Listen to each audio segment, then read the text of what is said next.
Academy, Macron, was Wesi for Monsieur Zinashu reverse. Or reverse Adamazi.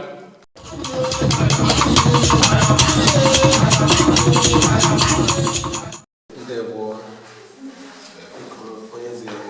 Adamazi TV. I know them Panini DGG in Africa. They go see all one near the middle of the DGG. So, time at Arochukwu Kingdom. That will be the two Navarandi. Now, I will be our Renak with for the name Mamma logo Amigo Square. So, I ask Kada Jutunoge near the middle of the Dere. There was Adamazi television. One upon a time, young for the that's in never not come and the road to home more and I hear one gas on gas.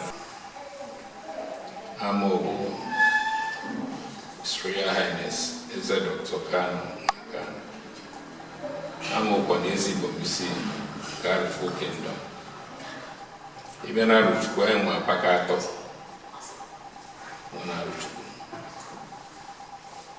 Nine would Jack I do by work a government in there. No autonomous communities, and that is autonomous was at the Nime kitchen. And then may on a miracle. I got my cereal. But again, major I go, no, but don't see your guy.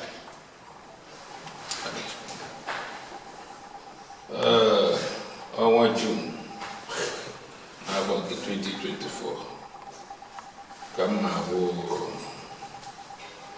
28 years, at throne and the case you see. And I run 6 years. Before Joseph Karam women and visit my palace ever. I got me down the book. I says a never an to go to the edge of one number village chief, Luciano. So Arochukwu. What do you know? I say, oh, but don't listen, then not cheap for it. You're some boys here and then not cheap. Nse eba Palestine yana kwa Ibom etiti. Okworo ogodo na bido igafe ututu na kwa hugbu akọ. Ayo ogodo na ogo na kwa agba. Ukwu na akụkọ nwere ebe a na-ekwu Amasu village. Nwere Ojari village. Nwere Anukwa village. I am one as a village. Martani Ibom as a village, as a component part of Ibom. I am an Ibarana Noro. Mukoron more of Noro. But I need to see more. So, you are a ton on Arochukwu. I don't go. Arubara onye n'ụwa niile. Ị gaa n'Orumba North. Ịma abụ ihe ndị a na-ekwu Ajali. Ọ community aka. Enwe ndị Ogbu na Ajali. Enwe ndị Ogbu n'Orumba North. What I'm talking is Anambra State. Enwe ndị Ikeri Ọgụ. Enwe ndị Ọkpalaeze. Enwe ndị Ogbu. There are many villages over there. Now pure. And many have only to be saved. Like a weapon, more than and like my burial. I don't know the process of making an essay. The edit says that in Akwanti, the chieftaincy edit may record declare that the community will do the essay. They will select the essay, do the essay, present to local government, the community, present to local government, then letter to the state. I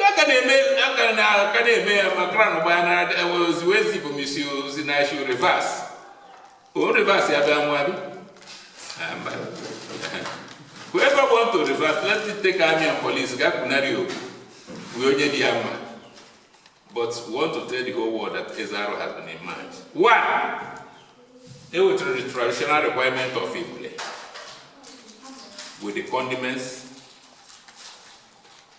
We took him to Adiogo Shrine. It was slaughtered. Call our ancestors, call them. If this man is not qualified to be the ancestors should with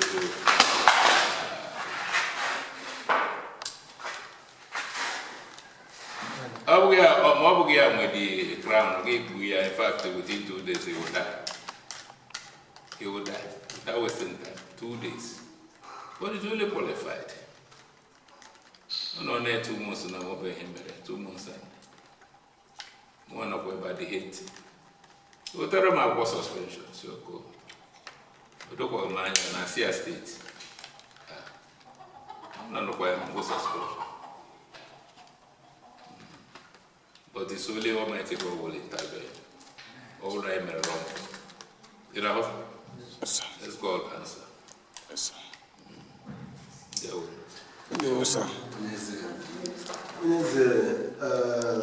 Okugi kuruzere n'ibwe okudi de mako ku kamoni se buye asika ajuta toge I wetere information that na ewe mmemme game na Arochukwu na Ibom Square on 24th of December 2023 that na etinyere court injunction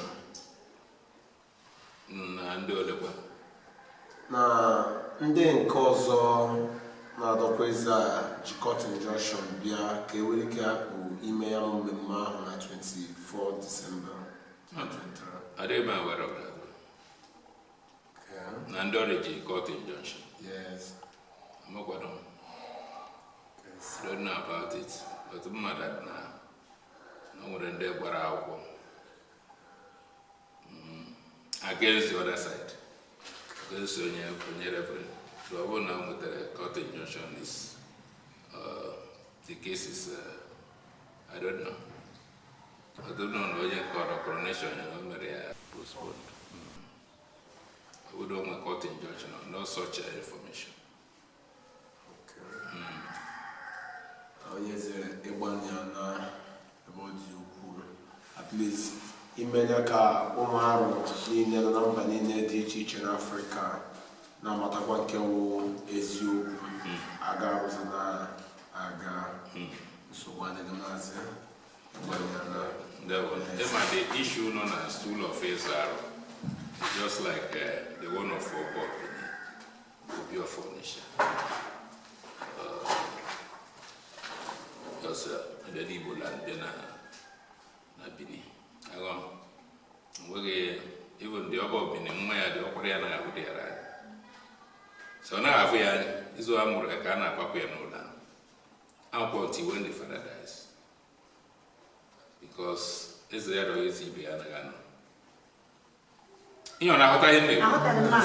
Obo Benin, I'm saying it. Obo Benin.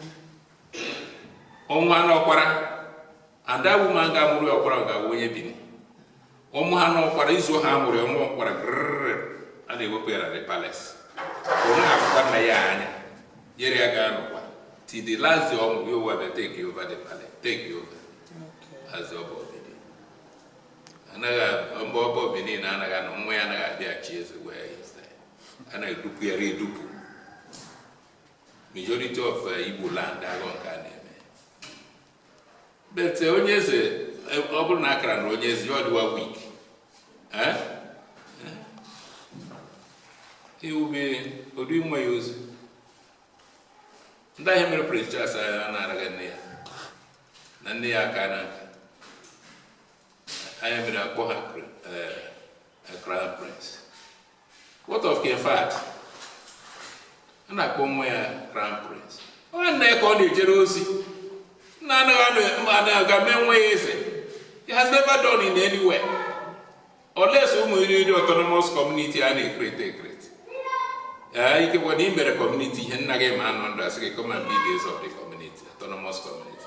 But in our as a nation kingdom, it has never happened in anywhere.